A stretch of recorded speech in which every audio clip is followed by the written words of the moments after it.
Guilt. Murderer. You left me nothing. He was not the first king to marry for politics, and certainly not the first to fall out of love. But he may be the only one remembered more for the number of wives he destroyed than the kingdom he ruled. Henry VIII, a name that echoes through history like the clanging of an axe, ruled England, not just with law and war, but with the trembling hearts and severed fates of 6 women who dared to love him, obey him, or simply cross his path.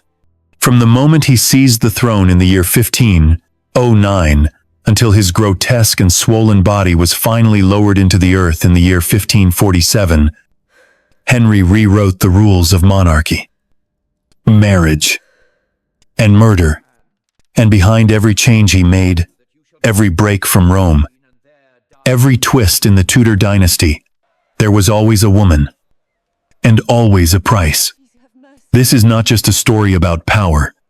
This is a graveyard of promises, a litany of whispers from the scaffold, the sickbed, the locked chamber, and the forgotten tomb. This is how 6 queens died, one after another, each by a different hand, in a different room, for a different reason. And it all began with a king who could not bear to be loved on someone else's terms. Catherine of Aragon, the first wife, came into England with Spanish pride, political power, and a crown already destined to break her heart. She was the widow of Henry's older brother and married him not for love but duty. Yet she loved fiercely and led England in battle while he was away, and gave him a daughter, Mary, who would one day become queen. But love was not enough when Henry became obsessed with another woman and with the need for a son. Catherine was discarded, locked away, separated from her daughter, and left to die alone in Kimbolton Castle. Surrounded by shadows and sickness, rumors swirled that her heart was blackened. Literally. Perhaps from poison, perhaps from cancer. But Henry wore yellow to celebrate her death. He did not mourn her. He was too busy chasing the woman who would follow and fall next. Anne Boleyn. The name still sparks debates, adoration, and hatred in equal measure. She was the reason Henry tore England from the Catholic Church. She was the woman who promised him sons and gave him a daughter, Elizabeth, who would later become the greatest monarch England ever had. But Anne did not live to see it. After just 3 years, she was accused of adultery, incest, and treason. Charges so fabricated, they barely held together in court. Within days of her arrest, she was sentenced to death, not by axe like a common criminal, but by sword, a foreign touch of mercy. She chose her clothing carefully, dressed with grace, and spoke to the crowd with serenity. The French executioner swung once, and her head landed on the straw. Henry married again within days. Jane Seymour was next, the soft, obedient one, the one who finally gave him a son. For that, Henry would claim to love her the most.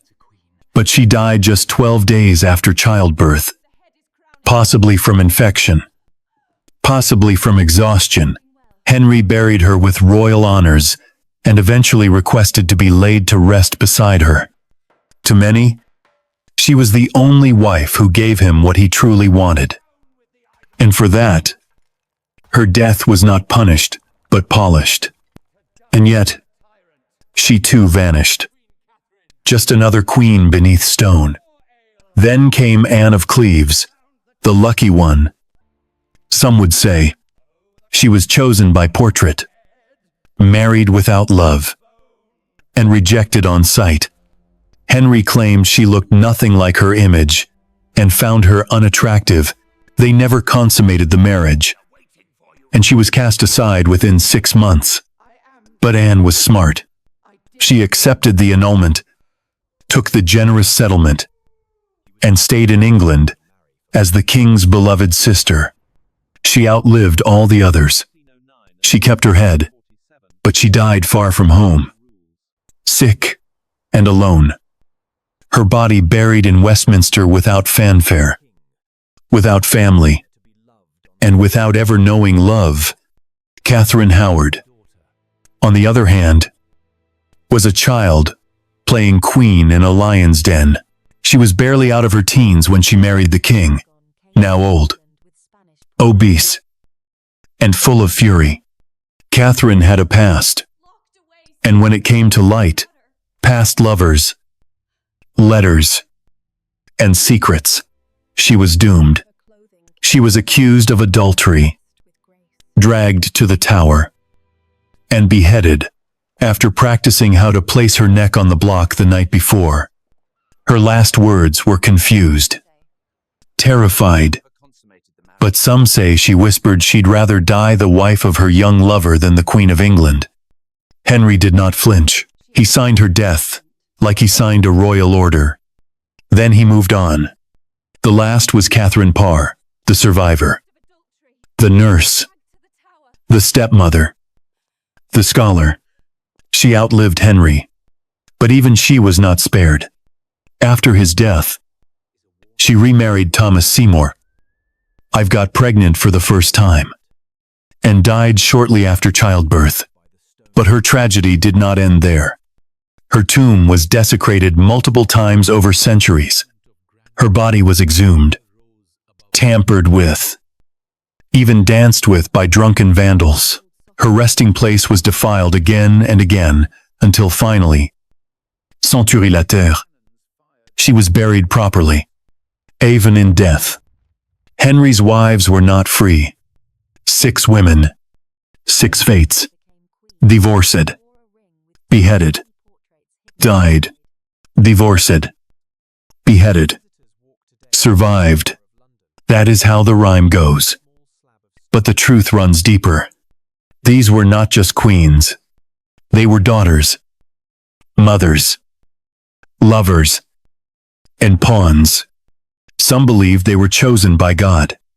Others were chosen by portrait. All were chosen to serve a man who believed the crown gave him divine right to control their bodies, their wombs, and ultimately their lives. This is not just history. This is a warning, a lament, a confession whispered by the stones of the Tower of London and the crypts of forgotten chapels. In the chapters that follow, we will walk beside each queen, not as tourists, but as mourners, listening not to what the world said about them, but what they never got to say themselves. Close the door, dim the light, and prepare to enter a kingdom built on the silence of women. She had once stood at the altar of power, crowned with the weight of a Spanish alliance and the faith of an entire kingdom. Her body strong and her gaze steady. Her womb expected to fill England with sons. But by the time she breathed her last, Catherine of Aragon was no longer seen as a queen by the man who had once sworn to love her. She died in a cold stone room far from court, her only crown a memory, her bed cloaked in sickness, and her soul surrounded not by priests and courtiers, but by silence, whispers, and regret. Yet even in her final hours, Catherine did not curse him. She did not scream for justice.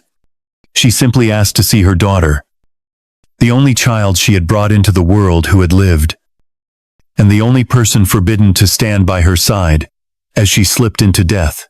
Catherine had come to England as a bride twice over, first to Arthur, Prince of Wales, a match that ended quickly in widowhood, and then to his brother, Henry, a boy who grew into a king and a husband with a wandering eye and a monstrous appetite for control. When they married in the year 1509, they were young, laughing, beloved by the people. Catherine was regal, educated, fiercely Catholic, and above all, loyal. In the early years, their marriage brought moments of joy, especially with the birth of a daughter, Mary. In the year 1516, a child whom Catherine adored beyond all else, but no prince ever came. Every pregnancy that followed ended in blood, in stillness, in heartbreak, and with each failed birth, Henry's gaze grew colder, his prayers more desperate, his ambition sharper. He blamed her, and she blamed herself, though her only crime had been to carry sorrow where she had hoped to carry life. By the mid-1520s, everything began to unravel.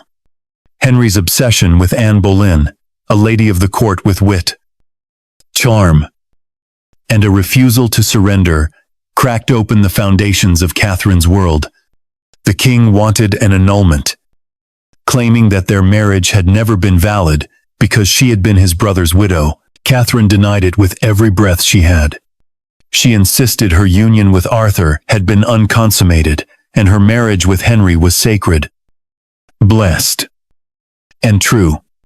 She fought not only for her crown but for her daughter's legitimacy, for her God, for herself. She would not step aside. She would not lie. She would not vanish. But Henry was not asking. He was already breaking from Rome, already declaring himself the head of a new church, already rewriting the laws to make Anne his queen and make Catherine a relic. In the year 1533, the marriage was declared invalid by the newly minted Church of England, and Catherine was exiled from court, stripped of her title, and referred to only as the Dowager Princess of Wales. It was meant to be a humiliation, but Catherine bore it with a grace that made it unbearable for her enemies to watch. In private, she still signed letters as queen, and her household still addressed her with the deference due to one, but her world had narrowed to the walls of Kimbolton Castle, a fortress turned prison, where her joints ached with cold, and her soul ached with the absence of her child, Mary, her daughter. Her pride, her mirror had been taken from her, forbidden to write, forbidden to visit, forbidden to call her mother. The pain of that loss was sharper than the loss of a throne. Catherine could endure political exile, could endure the loneliness, the whispers, the declining health, but to be told she could not even hold her child in her final hours, that was the cruelty that truly killed her. By the end of the year 1535, it was clear to those around her that her strength was failing. She rarely left her chamber, rarely ate, and spent her days in prayer and quiet correspondence. Her closest friend, Maria de Salinas, defied all rules to be with her, arriving at Kimbolton in disguise, pretending to have fallen from her horse, just to gain entry and reach her bedside. Even then, the servants hesitated, such was the fear of defying the king's orders, but Maria would not be turned away. She sat with Catherine, wiped her forehead, held her hand, and waited for death to arrive. On the 6th of January, in the year 1536, Catherine whispered her last words into the still air. They were not curses. They were not pleas. They were soft and broken prayers for the king who had destroyed her, and for the daughter she had not touched in years. My most dear lord, king, and husband, she wrote in her final letter, the hour of my death now approaching. I cannot choose but out of the love I bear you, to advise you of your soul's health, which you ought to prefer before all worldly matters. For myself, I forgive you all. I commend our daughter Mary to your good care, and my servants, that they be paid and looked after. And lastly, I make this vow that in this life, Mine eyes desire you above all things. It was not a queen's final command. It was a woman's farewell to the man who had once made her believe in the future. She died at 2 in the afternoon. Eyes closed. Hands folded over her chest. Her skin pale and waxen. Her breath no longer rising. The priest gave her last rites. And the room fell into a hush, so absolute, it seemed the stones were holding their breath. The woman who had once ruled England in her husband's absence had become a corpse in an empty castle. And no bells rang for her. When the news reached the court, Henry reportedly cried, "God be praised. We are freed from war." And Anne Boleyn, the new queen, heavy with child and heady with triumph, rewarded the messenger with a gift and wore yellow in celebration. Historians have debated whether the color was mourning or mockery. But the message was clear. The past was dead. And the king had moved on. Catherine's funeral, while ornate in ritual, there was symbolic in insult. She was buried not as a queen, but as a princess, a demotion even in death. Her heart was removed, sealed in a velvet-wrapped casket, and her body embalmed with herbs and salts, then wrapped like a mummy and placed into a plain coffin. She was taken to Peterborough Cathedral, watched over by flickering candles and weeping women, and lowered into the ground with 1,000 flames surrounding her, but no royal presence standing above her. Today, her tomb is still visited, her name still spoken, and flowers and pomegranates still left in reverence. But no monument of grandeur ever rose above her grave, and no words from Henry ever acknowledged her pain. She was the first to marry him, the first to fight him, and the first to die under the weight of his disappointment. Her story is one of endurance, of love unreciprocated, of strength that refused to bend, and of motherhood that was punished instead of honored. In a world ruled by a man obsessed with sons, she gave him a daughter who would one day sit upon a throne and remember her mother not as the forgotten wife, but as the queen who never stopped believing she was won. And maybe, in the end, Catherine won, for her love did not rot into bitterness. It bled quietly into prayer. Her daughter rose. Her name endured, and her silence became a crown no one could take away. There are moments in history when time seems to stop, when a single breath decides the fate of a dynasty, and when the echo of steel against stone becomes a lullaby for a dying crown. Anne Boleyn knew that moment was coming for her. In the early hours of a cold May morning, in the year 1536, she sat awake inside her small chamber in the Tower of London, a prisoner of the same fortress that had once been draped in banners for her coronation. Only 3 years had passed since she had ridden through the streets as England's new queen, garlanded with roses and hope, smiling at the people who believed she would give them a prince. Now she was alone, surrounded by silence so heavy that even the candlelight seemed afraid to flicker. Anne had been born into ambition.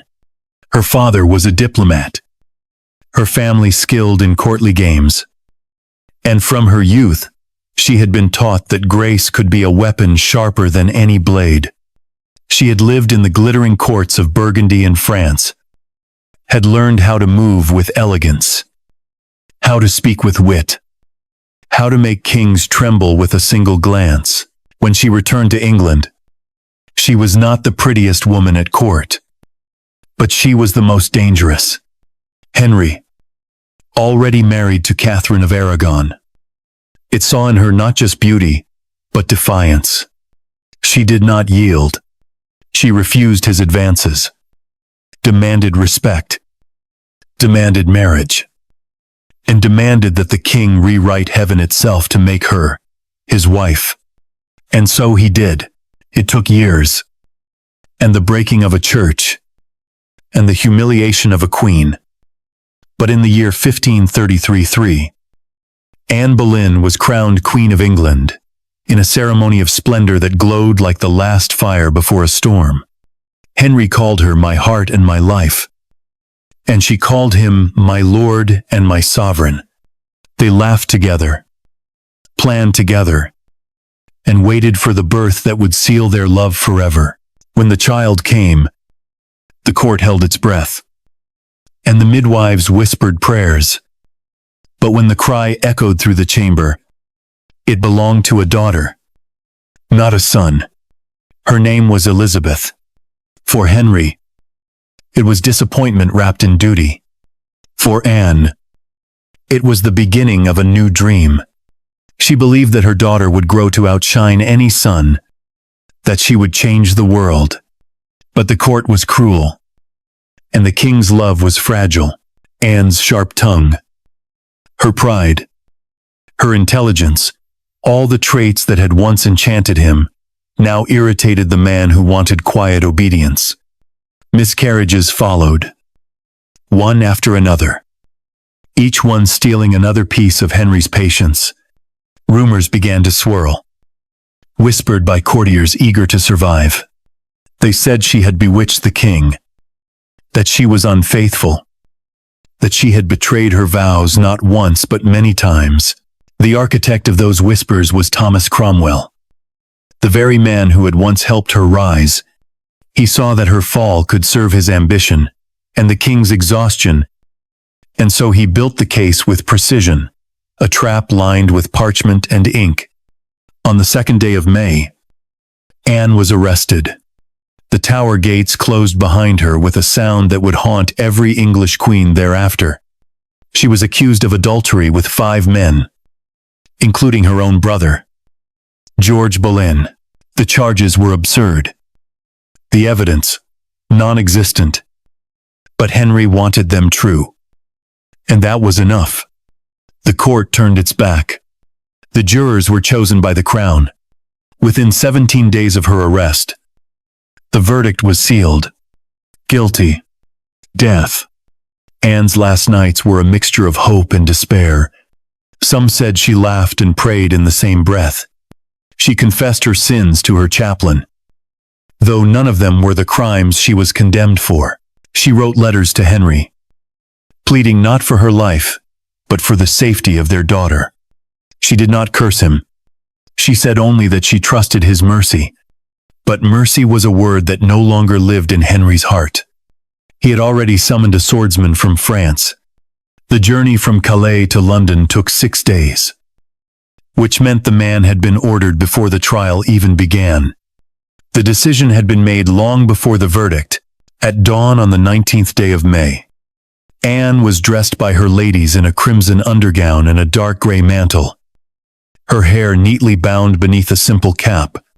She chose the colors herself, modest and subdued, as if to remind the world that humility was also a kind of courage.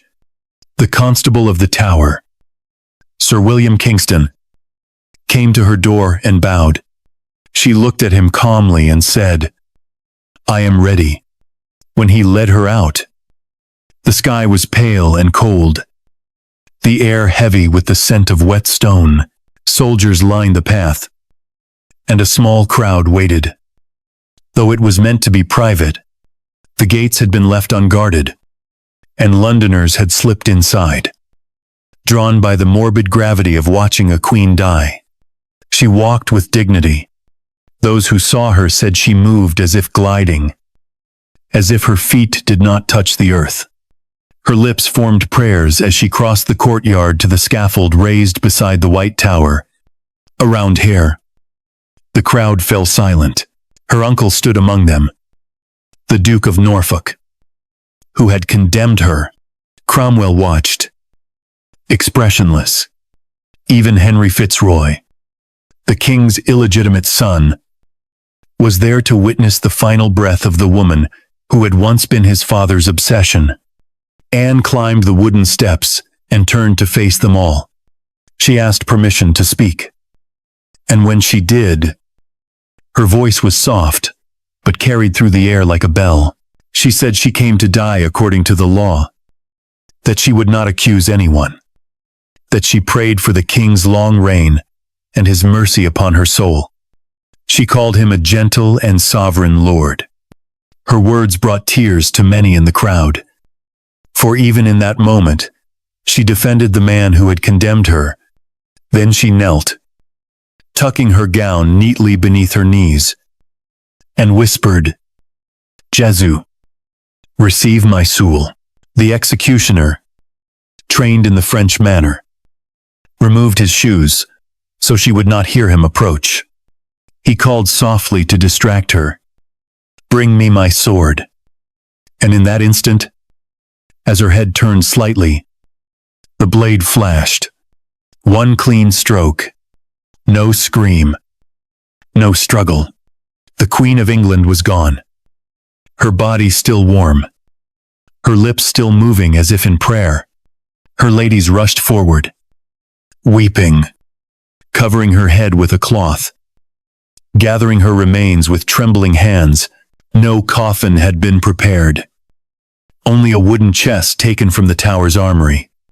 They placed her inside and carried her to the chapel of St. Peter ad Vincula, where the floor was already crowded with the bones of others who had displeased the crown.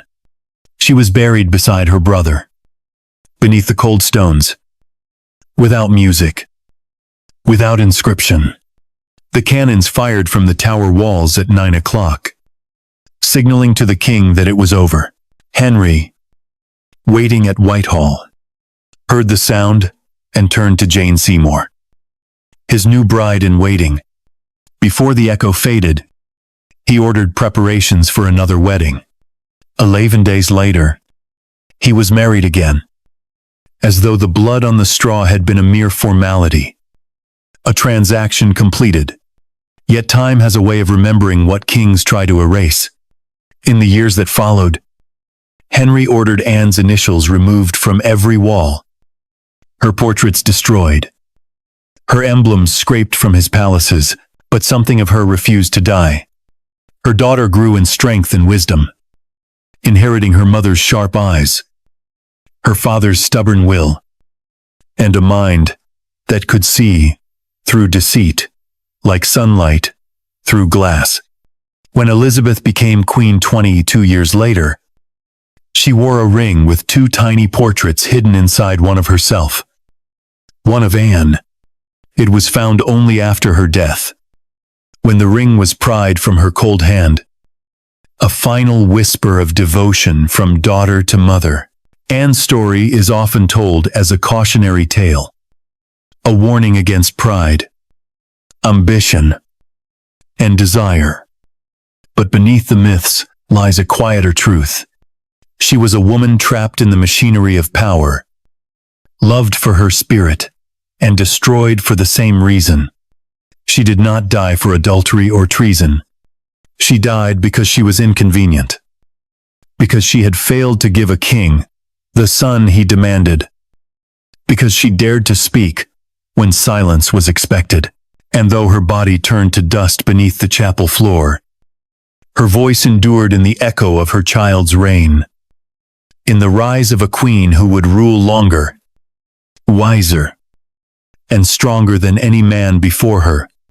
When visitors walk today through the Tower of London, they still pause at the small slab of stone that marks her name. The light from the narrow windows falls across it in the morning like a ghostly hand, tracing the letters Ave Nuna. Some say that if you stand there long enough, you can hear the faint swish of a blade, or the quiet murmur of a woman's prayer carried on the cold air.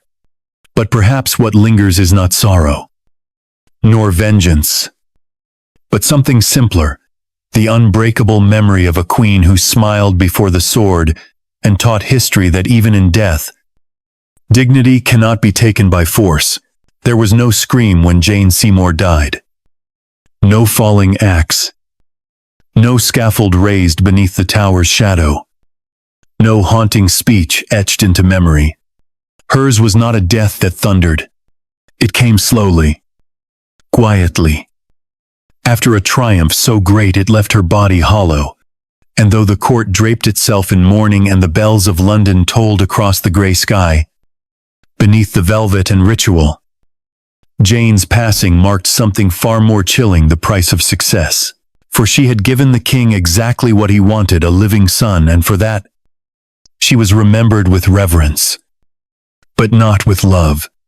Her legacy was not carved into stone by affection, but by gratitude, fleeting and functional, like the cooling of a fever or the ending of a war. When Jane first entered Henry's court, she came not as a storm but as a still lake, smooth, obedient, and unassuming. She had served both Catherine of Aragon and Anne Boleyn, watched one banished and the other beheaded. She had been a lady in waiting long enough to understand how easily favor turned to fury, how quickly a queen's jewels could be stripped from her fingers and passed to the next woman's hand. Jane was clever in a quiet way. She never raised her voice, never flaunted her wit, never drew attention. Where Anne had dazzled, Jane disappeared, and that, more than beauty or charm, was what Henry needed. After the fire of Anne's downfall, he craved the comfort of calm. In the spring of the year 1536, just days after Anne's blood was wiped from the scaffold, Jane was courted with urgency. Henry sent gifts, wrote letters, and arrived at her family home uninvited. The wedding took place on the 30th of May that same year. Barely 10 days after Anne's death, Jane stepped into her predecessor's robes, her chambers, her crown, and her danger. She was the third wife, but not the last. And she knew what had become of the women who came before her. Her only defense was to deliver what they had, not a male heir. For over a year, she lived in cautious hope, aware that her value was measured in what she could carry beneath her heart. At court, and she kept her opinions soft and her presence gentle. She reconciled Henry with his estranged daughter Mary, earning praise as a peacemaker. But beneath the surface, time ticked like a drum. Every moon that passed without a child tightened the invisible cord around her neck. And then, in the summer of the year 1537, Jane finally conceived. The court exhaled. Henry rejoiced. The kingdom watched. Her pregnancy was difficult from the beginning. She grew pale, fatigued, her body swollen with more than life. By early October, she had taken to her chambers at Hampton Court, attended by the best midwives and physicians in the land. On the 12th of October, after 3 days of agonizing labor, the cries of a newborn echoed through the palace halls. A boy, a prince, Edward, a Tudor heir at last. For one fleeting moment, Jane was queen not just in title, but in triumph. She had succeeded where Catherine and Anne had failed. Her name would be written into the history of the dynasty she had secured with blood and bone. Letters were sent across the realm. Bells were rung. Prayers were offered. The king wept tears of joy. But in the shadows of her chamber, Jane was fading. Her strength, already thin, unraveled with every hour. She developed chills, fever, confusion. Some claimed she had caught cold by insisting on attending her son's christening. Others whispered that her insides had never healed, that something had torn within her during the brutal labor. Still others would later suggest childbed fever, infection, or even blood poisoning. By the 19th of October, the queen could no longer rise from her bed. Her breathing was shallow, her words slurred. Henry was summoned. He came and sat beside her, holding the hand of the woman who had given him the only thing he had ever truly wanted. For a few hours, he whispered to her gently, prayed with her, pressed his lips to her fingers. But the king was not a man built for vigil.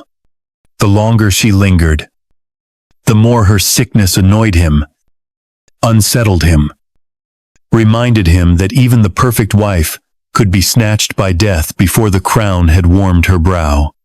At 2 o'clock in the morning, on the 24th of October, Jane Seymour slipped into silence. She was only around 29 years old. Her body, small and delicate, barely filled the vast bed where she died. The palace stood still, draped in black, though beneath the surface, life shifted quickly. Henry, devastated yet relieved, withdrew to Windsor, leaving the planning of her funeral to others. Jane's embalmed body was laid in state, wrapped in gold cloth, her heart and entrails buried separately beneath the high altar of Hampton Court. Her funeral was grand. She was the first queen to die in peace and receive full honors. The first since Elizabeth of York. A procession of mourners walked behind her coffin, led by her stepdaughter Mary, the very child of the woman Jane had once served and replaced. 20 mourners rode on horseback, one for each year of Jane's life. The streets were silent. The bells rang for hours. The court wore mourning black except for Henry, who wore purple, a color more royal than grieving. She was buried in St. George's Chapel at Windsor, her coffin lowered into the vault alone. Though years later, Henry would order that he too be buried there beside her. It was the only act of permanence he ever allowed in matters of the heart. He did not build the grand tomb he had envisioned, but he did not replace her in death. Even when he married again and again, Jane remained, preserved by absence, the perfect queen, because she did not live long enough to disappoint him. But there is no romance in that perfection. There is only stillness. Jane was loved, not for who she was, but for what she gave. Her triumph was her undoing. Her body was treated with reverence, her memory with caution, and her story with a kind of hollow gratitude that echoes too often in the halls of power. She gave her son to the crown and gave her life to history. Edward would become king at the age of 9 and die before reaching manhood. Jane would be remembered as his mother. Nothing more. Her voice, her thoughts, her desires, they left no mark. And perhaps that is the saddest part. Of all the 6 wives, hers is the quietest tale. No scandal. No execution. No exile. Only duty. Only death. Only the echo of a baby's cry and the rustling of black silk as a queen slipped from life while her husband waited for the bells to toll. In the end, Jane's story is a lullaby for the cost of obedience. It tells us that even purity, even sacrifice, even perfect compliance cannot protect a woman from becoming just another name carved into stone. And if you listen closely, late at night, in the dark corners of Windsor, where cold wind weeps through ancient stone, you may still hear her not screaming, not pleading, but simply breathing. Once, then never again, before she ever stepped onto English soil. Anne of Cleves had already been painted into her fate, not by the brush of destiny, but by the careful, flattering strokes of Hans Holbein, the king's beloved artist, sent across the sea to capture the face of a future queen. Henry had lost his 3rd wife, Jane Seymour, to the very blood that brought him a son. And though his grief had been loud and solemn, it was also temporary. By the year 1539, Henry was once again restless, aging, zwollen, and driven by the ticking clock of his legacy. He needed a new bride, not just to warm his bed, but to secure an alliance, to keep England's enemies at bay, and perhaps, if heaven was kind, to bring him another heir. Anne came from the Duchy of Cleves, a quiet, practical German state with no glittering court or fine education, but with valuable political ties. She was raised not to dazzle, but to endure. She could sew, play cards, and keep house. But she did not sing. She did not flirt, and she spoke only German. Her French broken, her English non-existent. Still, Holbein's painting had caught Henry's eye.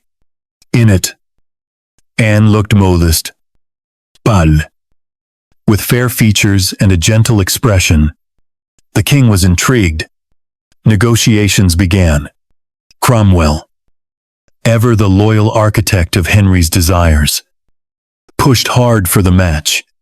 The treaty was signed, the dowry arranged, and Anne, who had never seen the king, was summoned across the Channel to marry a man she neither loved nor understood. But the king, in his vanity, had a plan of his own. Following the traditions of courtly romance, he decided to surprise his bride. Disguised as a commoner, he burst into her chambers unannounced, expecting squeals of delight, perhaps even a swoon. Instead, Anne recoiled. She did not recognize him. She was polite, but cold, confused by this strange older man who grabbed her and kissed her with rough insistence. The moment was shattered. Henry returned to his rooms seething. He told his courtiers that she smelled poorly, that she looked nothing like the painting, that he could not bring himself to consummate the marriage. It was, he would later claim, as if I had been married to a Flanders mare. Still, the wedding had to proceed. Political necessity demanded it. On the 6th of January in the year 1540, Henry married Anne of Cleves at Greenwich Palace. The ceremony was brief. The king's mood was sour. That night, Anne waited dutifully in the marital bed. But Henry did not perform his husbandly role. The following mornings, he reported to his physicians that he found her unattractive and uninspiring. Anne, oblivious to the expectations she had failed to meet, was bewildered. She asked her ladies if all was well. She was reassured, but the truth had already solidified. Henry could not bear her, and he wanted out. For 6 months, the awkward charade limped forward. At court, Anne smiled, dined, and played her part. She brought no scandal, no rebellion, no threat. But Henry's eyes had already turned to a new face, young, vibrant, and dangerously familiar. Catherine Howard, cousin to Anne Boleyn, was already being groomed to take Anne's place. The question was not if Anne would fall, but how. And here, Anne showed the brilliance that saved her head. When Henry approached her for an annulment, she did not protest. She did not cry. She did not beg. She agreed. She nodded. She thanked him for his kindness. In return, she was showered with wealth. She received castles, manors, jewels, and an income so vast it rivaled that of most princes. She was given precedence over all women at court, save the king's future wife and daughters. She remained in England. Addressed as the king's beloved sister, Henry visited her often. They dined together. They exchanged gifts. But he never touched her again. Anne lived on. She lived long. She lived well.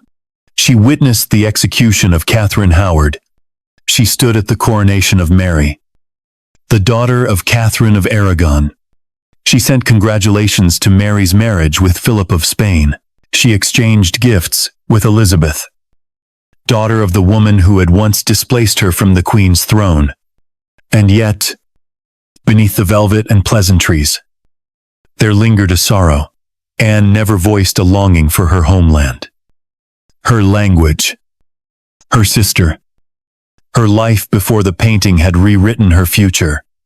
She remained in England until the end, quietly moving between her estates, managing her households, offering hospitality to visiting dignitaries.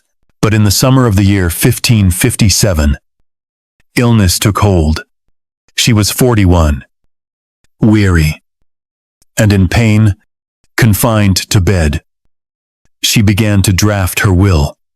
She left generous gifts to every servant, naming them one by one her grooms, her maids, her cooks, her secretaries.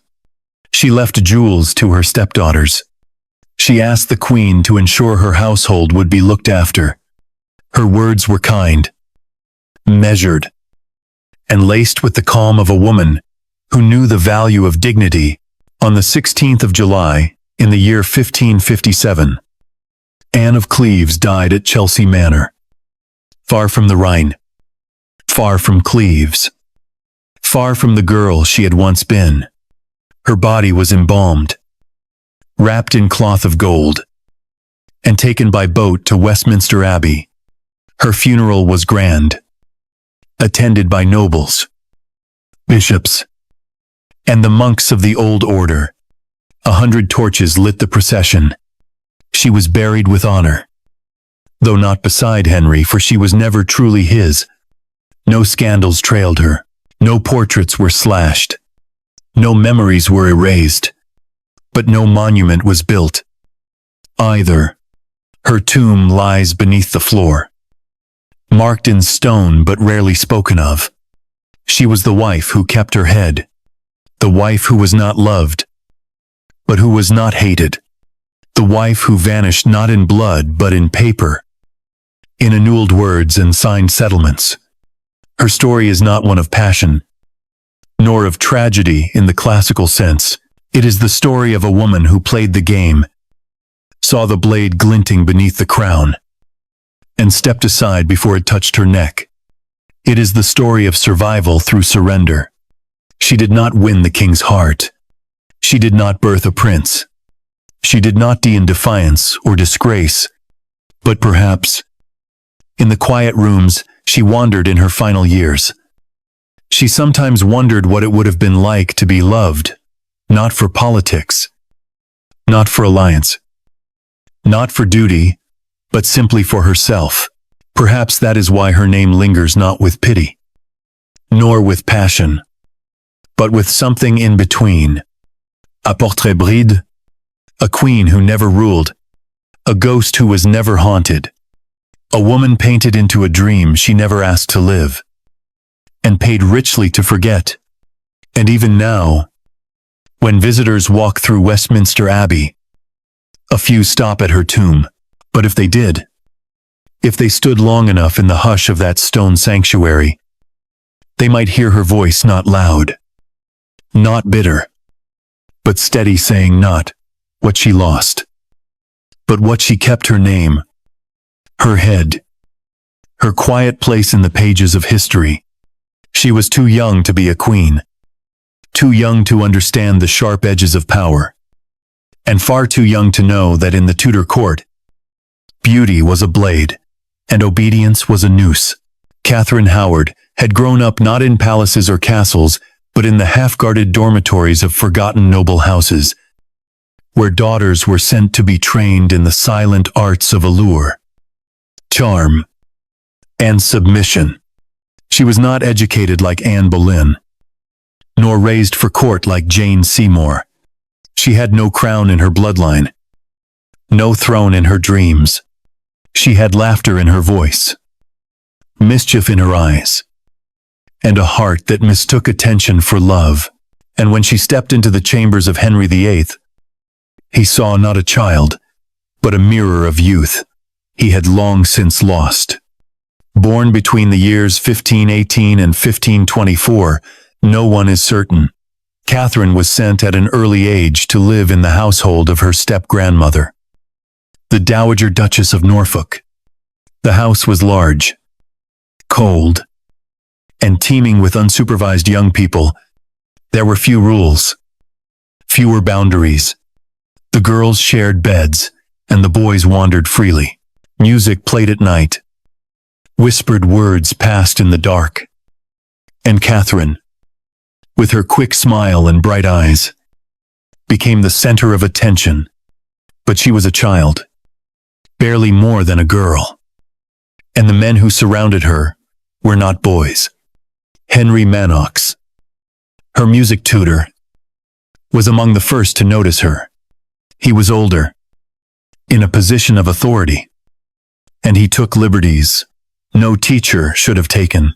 Later came Francis Dereham, a secretary of sorts, a man who shared her bed and her secrets, who promised marriage, perhaps even love. These were not courtships. These were imbalances of power masquerading as affection. And they marked Catherine before she ever stepped into royal silk. When she arrived at court as a lady-in-waiting to Anne of Cleves, she was little more than a teenager. But her beauty did not go unnoticed. Henry, now well into his 40s, with a rotting leg, sur ton père, and a deep insecurity masked by gold and glory, was immediately captivated. Catherine was everything. Anne had not been small. Lively, flirtatious, English. She laughed at his jokes, called him Your Grace with a gleam in her voice, danced with featherlight steps, and looked at him as if he were still a king, not a ghost of one. He was smitten. She was dazzled. Within weeks of Anne of Cleves's annulment, Henry proposed. On the 28th of July, in the year 1540, Catherine Howard became Queen of England. She was perhaps 17. The king was nearing 50. At first, there was joy. Henry declared he had found the perfect wife, a rose without a thorn. Catherine, adorned with jewels and gowns, embraced the life of splendor. She brought her old friends to court, including Francis Dereham, and surrounded herself with familiar faces from her past. But what she did not grasp, what no one had taught her, was that the past never stays buried in the court of a king who has killed before. Letters were found. Whispers became rumors.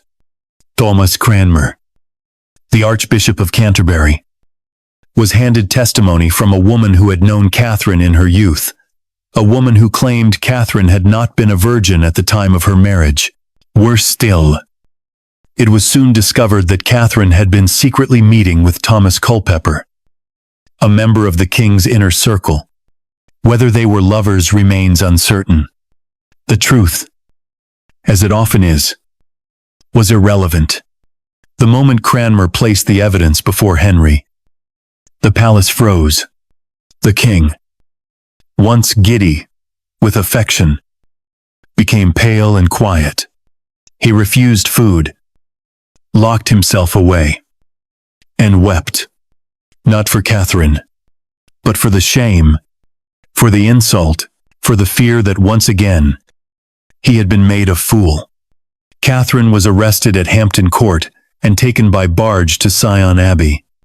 There, she was held alone, stripped of her title, Herr Jewels, Herr Dignity. She begged for mercy.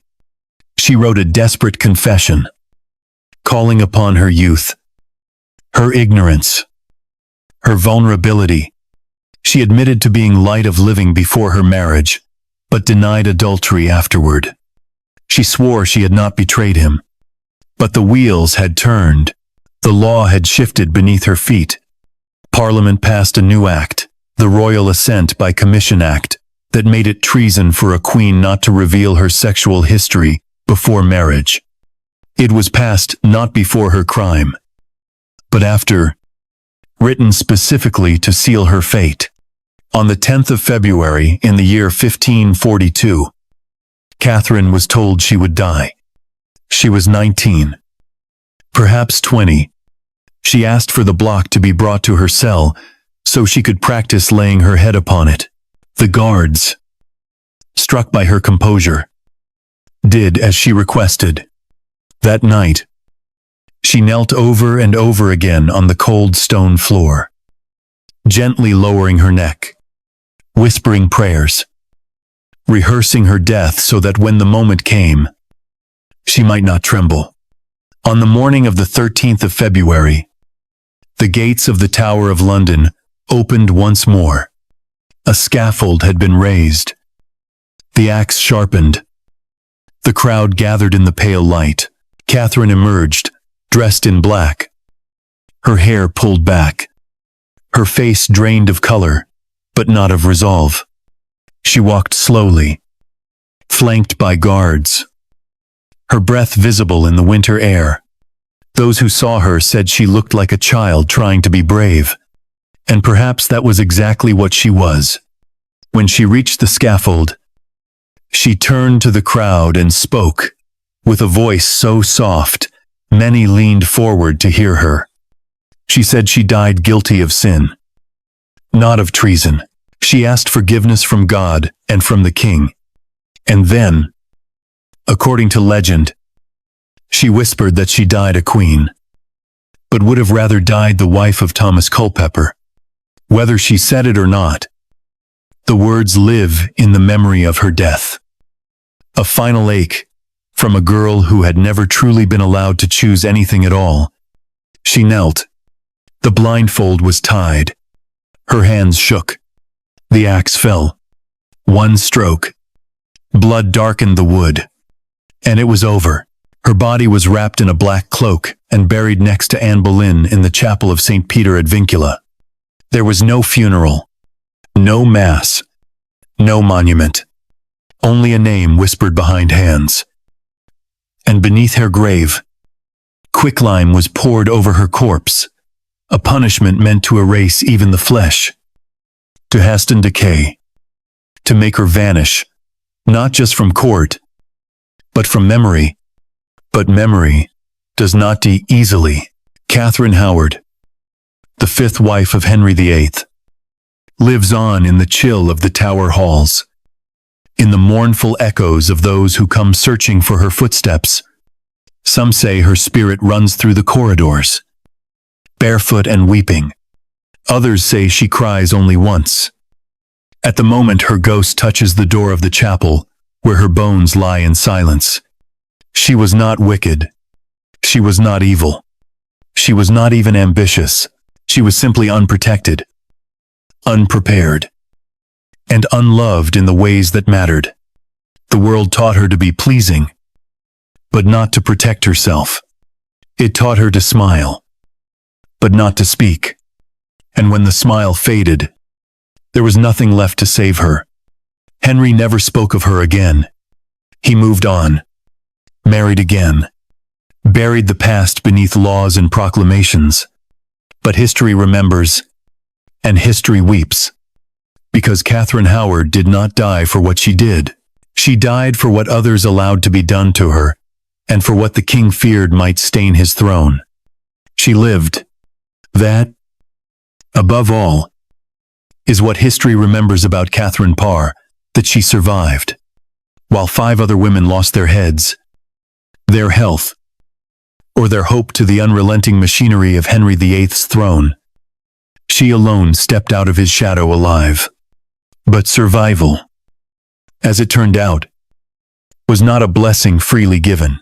It came at a cost not loud and sudden, like the blade buck, but quiet and drawn out like rust creeping across steel. Catherine Parr, the 6th and final wife, outlasted the king, but in doing so, she became something more complicated than a widow. She became the last witness, and though death did not claim her, while the crown sat beside her pillow, it came soon after, not with honor, not with mercy, and not with peace. She had not sought him. Catherine had loved before twice. In fact, she had married young, lost her first husband to illness, then married again, only to watch her second husband die, leaving her a widow before she had reached her mid-30s. She was intelligent, fiercely devout, and drawn to the new ideas of religious reform. She wrote books, unusual for a woman in her time, and engaged in theology with the clarity and confidence of a scholar. When she arrived at court, she had already loved and lost, already buried dreams beneath polite smiles. She did not want Henry. She wanted Thomas Seymour younger, handsome, ambitious, and there were whispers that they had spoken of marriage before the king's eye had settled on her. But when Henry asked, there was no real choice. Saying no to a king was not a privilege women enjoyed. She wept before the altar, not for fear of what he might do to her, but for fear of what she might become. On the 12th of July, in the year 1543, she married him at Hampton Court. She became Queen of England and Queen of Ireland, the sixth and final woman to share his bed, his crown, and his danger. He was not the man he once had been. His body was swollen, his leg infected, his temper foul and unpredictable.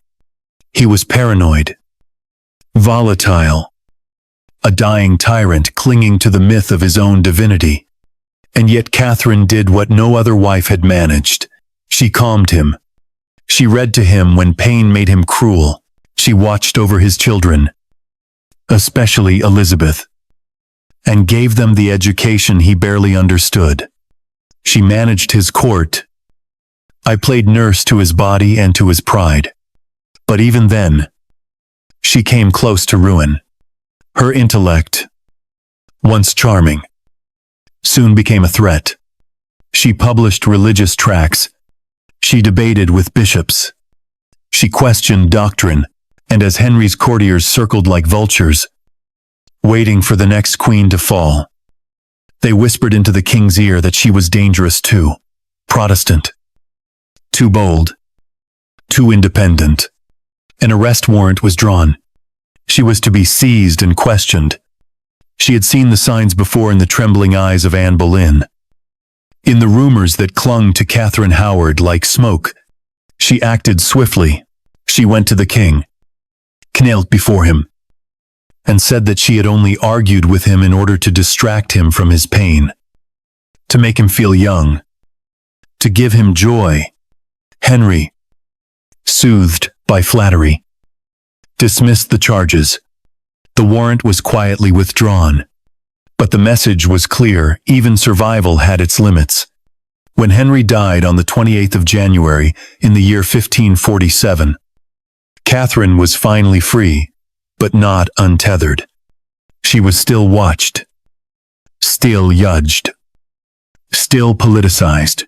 Edward VI, Henry's long-awaited son by Jane Seymour, was only a boy.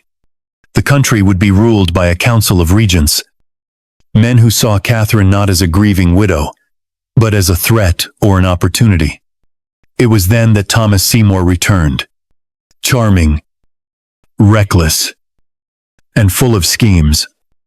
He rekindled his relationship with Catherine with alarming speed. Within months of the king's funeral, they were married in secret. The court was scandalized. They had not waited long enough. Some said she betrayed the dignity of a queen. Others whispered that Seymour had pursued her only to get closer to power. Catherine did not seem to care. For once, she had married for herself. She was in love. She was smiling again. And then she was pregnant. It was her first pregnancy. She was in her mid-30s, an age considered dangerous for childbirth in Tudor England. But she was overjoyed. She retreated to Sudeley Castle, where the air was cooler and the halls more private. With her came a girl named Jane Grey, the child who would one day be queen for 9 days. Catherine read to her, taught her languages, passed on everything she had learned through years of surviving royalty. She prepared a nursery. She wrote letters to friends. She prayed. On the 30th of August in the year 1548, Catherine gave birth to a daughter. The child was healthy. The birth was hard. And within days, Catherine began to slip. Fever gripped her. She mumbled incoherent phrases. Her body shivered beneath heavy blankets. The physicians whispered about puerperal fever, the infection that crept in after childbirth and took so many women before they ever held their children long enough to know their faces. She had nursed a king through sickness. Now no one could nurse her. On the 5th of September, she died in her bed. Having known her child for less than a week, her husband was not beside her. He fled the castle, unable or unwilling to face the end of the woman he had claimed to love. Her body was wrapped, embalmed, and prepared for burial. And with that, it should have ended a sad but peaceful, close to a life spent treading water beneath the weight of men. But the story of Catherine Parr did not end there. Sudeley Castle fell into ruin. The chapel that held her tomb was abandoned. Décades passed. The Civil War came. And with it, soldiers who saw no sanctity in old stones. They smashed the chapel, tore open the tombs, desecrated the dead. Catherine's coffin was broken open. Her body, remarkably preserved, was pulled into the light. Her skin was still pale, her hair still golden. The sight chilled the men, but not enough to stop them. One stabbed the body with an iron rod. Another took strands of her hair. Some even danced with the corpse before throwing it aside and walking away. She was buried again, then exhumed again. In the year 1782, a group of visitors opened her grave once more. I'm curious to see if the stories were true. Her flesh, they reported, was still white and soft. They cut more locks of her hair, took more fabric from her shroud. She was buried once more, then reopened. Again and again. Her body, violated repeatedly, became a curiosity, a relic, a spectacle. Not until the year 1817 was she finally laid to rest with dignity, placed in a new coffin, sealed inside a restored tomb, with an effigy above her hands clasped, eyes closed, faccia serene. But the scars of what had been done to her lingered like bruises on history's memory. Catherine Parr, the survivor, had not been allowed to sleep. Not truly. Not peacefully. Not permanently. Of all Henry's wives, she was the only one to walk away from his shadow, alive. But the world, it seemed, could not let her rest. Today, few know where to find her tomb. Fewer still pause before it. But if you do, if you stand there long enough, the air might change. You might feel the cold drift from the stones. You might hear a rustle like silk. And you might remember that surviving a tyrant is not the same as escaping him, and that sometimes the cruelest violence comes not from the sword, but from the silence that follows it. She was only 2 years old when her mother lost her head. Too young to remember the warm shape of her mother's hands. Too small to know the sound of the voice that had once sung her to sleep, and yet, somehow, Elizabeth never forgot. She grew up in the shadows of scandal and silence, branded illegitimate before she could form a sentence, stripped of her title before she could read her own name. The crown that would one day rest on her brow began as a ghost, hovering above a cradle, and the woman who had given her life, Anne Boleyn, became both a legend and a warning, whispered through the corridors of a court that could not decide whether to pity her or fear her. After her mother's execution on that cold May morning in the year 1536, Elizabeth was declared a bastard by her own father's law. The Parliament that had once celebrated her birth now erased her rights with ink as sharp as any blade. She was removed from the line of succession, separated from her half-sister Mary, and denied the status she had held since birth. The court no longer called her princess. She was simply Lady Elizabeth. Her mother's belongings were scattered, her portraits destroyed, her emblems scrubbed from stone, and the name Anne Boleyn, once spoken with reverence and awe, was now avoided entirely, as if saying it aloud might summon treason. But Elizabeth remembered. Not with words, not with photographs, but with something deeper, a silent ache that curled around her identity and never quite let go. She grew up in other people's houses, Hatfield, Chelsea, Ashridge, cared for by governesses, watched over by nobles who served the king's shifting whims. She was taught Latin, French, history, rhetoric, and philosophy. She learned to write with elegant precision, to speak with caution, to smile without surrender. And she learned, above all else, to survive. When her father married again and again, Elizabeth learned to read the mood of a queen before breakfast, to sense when favor shifted like the wind, to know when silence was safer than truth. She witnessed Jane Seymour's gentle rise and tragic death. She saw Anne of Cleves come and go like a summer rain. She watched Catherine Howard flirt with doom, and Catherine Parr soothe the temper of a sick king. Each woman left a mark, but none left a shadow as long or as sharp as the mother she had never truly known. In private, Elizabeth asked questions.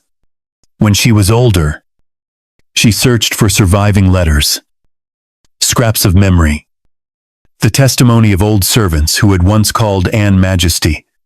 From her tutors, she inherited Anne's sharp mind. From her mother's enemies, she inherited caution. And from the silence surrounding her birth, she inherited a fire that would never quite go out. After Henry VIII's death, in the year 1547, Elizabeth watched as the kingdom passed from one frail hand to another. Her brother, Edward VI, became king at 9 years old. And though Elizabeth was never close to him, she understood how the game was played. She remained quiet, obedient, observant. But when Edward died in the year 1553, and her sister Mary seized the throne, Elizabeth's bloodline once again became a weapon. Mary, the daughter of Catherine of Aragon, had never forgiven the child of the woman who had displaced her mother. Their relationship was a tapestry of forced affection and deep resentment, stitched together by politics and barely held by thread. When rebellions broke out in Mary's reign, when whispers arose that Elizabeth might be a better queen, the younger sister was arrested, interrogated, and imprisoned in the Tower, the same tower where her mother had died, the same tower where her mother had whispered her final prayers before kneeling before the French sword. Elizabeth was placed in the very same lodgings Anne Boleyn had once used, the Queen's house, and walked the same halls with the same quiet dread. But unlike her mother, Elizabeth walked out alive. Mary eventually released her, kept her under watch, and tried to convert her to the old religion. But Elizabeth had learned long ago not to reveal her hand too early. She attended Mass. She smiled at the right times. And she waited. On the 17th of November in the year 1550, Queen Mary died. Elizabeth, the bastard daughter of a disgraced queen, was 25 years old. When news reached her, she is said to have whispered Psalm 118, "This is the Lord's doing. It is marvelous in our eyes." She was crowned Queen of England on the 15th of January in the year 1559. The daughter of Anne Boleyn, the woman who had died in disgrace, now wore the crown. Her mother had once been denied. But she did not gloat. She did not punish. She did not tear down the statues of her father's other wives, or demand the world rewrite her mother's story. Instead, she ruled with grace, with power, with caution, with fire, and slowly, over the course of a 44-year reign, Elizabeth made her mother visible again, not with proclamations, but with choices. She restored Anne's family to honor. She elevated the Boleyn name with appointments, lands, and trust. She chose pomegranates, Catherine of Aragon's symbol, as her own emblem's silent counterpoint, honoring both her bloodlines, and most notably, she wore a ring. It was small and delicate, made of mother of pearl and gold, with a hidden latch that only she could open. Inside were two portraits, one of Elizabeth, crowned and regal, the other of a woman with dark eyes, high cheekbones, and a French hood. Anne Boleyn, the mother who had died before memory, yet remained closer to Elizabeth's heart than any living soul. That ring was never removed. Not in war, not in sickness, not in triumph. It was taken from her hand only after her death in the year 1603. Inside that tiny chamber of gold and pearl, Elizabeth had carried her mother with her through treason, through prison, through coronation, and through empire. And so, perhaps this is Anne Boleyn's real victory. Not the crown she wore for 3 years. Not the grand promises Henry whispered before betrayal. But the daughter who survived it all. Who reigned longer than any Tudor. Who transformed England. Who proved, with every decree and every breath, that Anne had not died in vain. The world had tried to erase her. The stones of Whitehall had been scrubbed clean of her initials. Her tapestries burned. Her enemies promoted, but her blood remained. Here mine. Her fire. Her resilience, they lived on in Elizabeth. And though there is no grand tomb for Anne Boleyn, no towering statue in her honor, perhaps the greatest monument she ever received was not built in marble but in the silence of a queen, slipping a ring over her finger each morning, whispering without sound, "I remember you." There is something different about the quiet that settles over history when the noise fades. No more shouting. No more cannon fire. No more rustling of silk down marble corridors or whispers of courtiers pressing secrets into one another's palms. No more trumpets announcing queens. No more bells for deaths or births. Just silence. Heavy, patient, unblinking. And in that silence, the stories of 6 women lie, still not forgotten.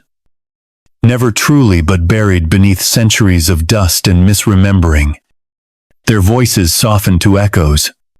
This is where we find them now, at the end of the tale, not to ask what happened, but to wonder what it all meant. They were 6 women, each bound by a gold ring and a single man's will, and yet each one different minds, different fates, different ways of breaking. Catherine of Aragon, the woman of iron faith, who bled away her years in exile, longing not for vengeance, but for her daughter's face. Anne Boleyn, the flame that burned too brightly, who laughed at death with a prayer on her lips, and whose name was dragged through blood before it bloomed again in her child's crown. Jane Seymour, the quiet one, who died to give a king his son and was remembered only because she succeeded, not because she was loved.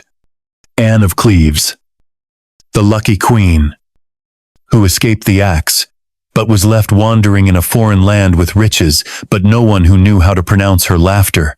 Catherine Howard, the girl taught to smile, who was never given time to grow, and who was swallowed by the same system that had chewed up the women before her.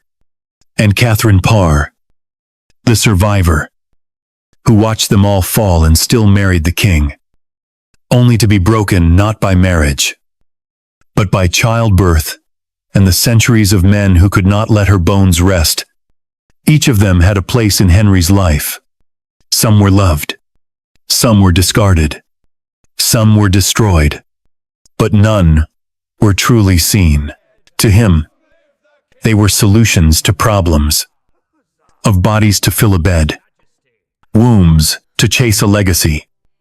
Hands to fold in submission. They were queens. Yes, dressed in crimson and gold. Crowned in cathedrals. Kissed in public. Honored in verse, but also prisoners. Pawns. Ghosts, even before they died.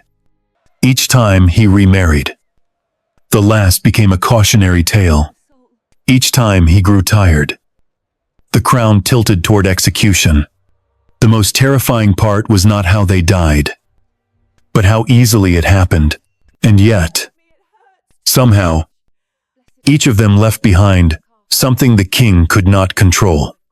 Catherine of Aragon left Mary, who reigned with a fire shaped by her mother's silent pain.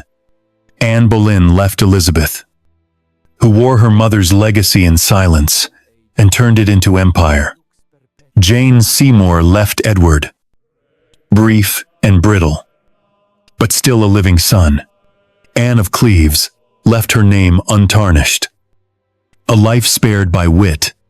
Catherine Howard left a caution carved deep into the walls of the Tower, and Catherine Parr left books, ideas, thoughts whispered by women in a world that did not yet know how to let women speak.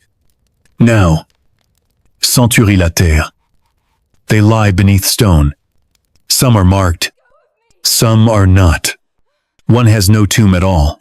But if you walk quietly through the cold floors of Peterborough Cathedral, where Catherine of Aragon rests beneath pomegranates laid by strangers who still whisper queen instead of dowager, through the chapel of St. Peter ad Vincula, where Anne Boleyn's grave shares the silence with the cousin who followed her to the block, and where the tower walls still hum with the memory of their footsteps, through Windsor Castle's chapel, where Jane Seymour lies beside the man who thanked her with burial instead of affection, through Westminster, where Anne of Cleves rests in quiet exile, with no nation to call her home, through the wind-bitten stones of Sudeley Castle, where Catherine Parr sleeps at last.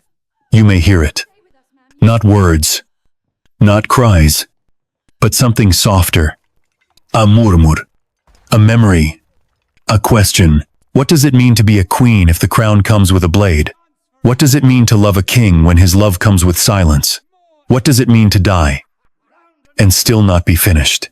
We were never meant to remember them only by the order in which they came, or by the rhyme that made their death seem like verses in a children's game. Divorced, beheaded, died, divorced, beheaded, and survived.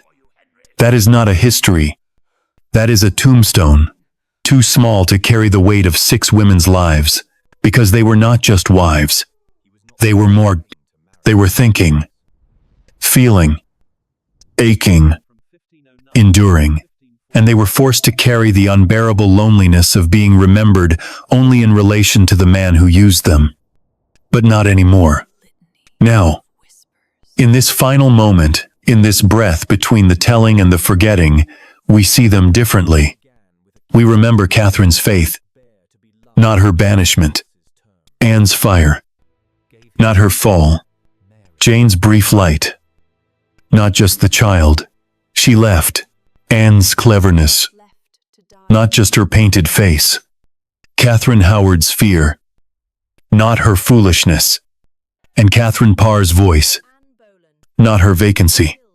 Because the crown was heavy, the bed was dangerous, the silence was deadly.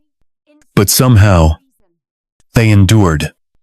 Somehow, they each left something behind: a word, a daughter, a scar on the stone that refused to fade. And now, as the story closes, as we turn out the light and let the darkness come gently, we remember that these were not bedtime stories made to frighten or entertain. These were lives. Lives that bent under pressure, shattered under law, and bled beneath velvet and silk. lives that mattered, lives that whispered truth in a world built on denial.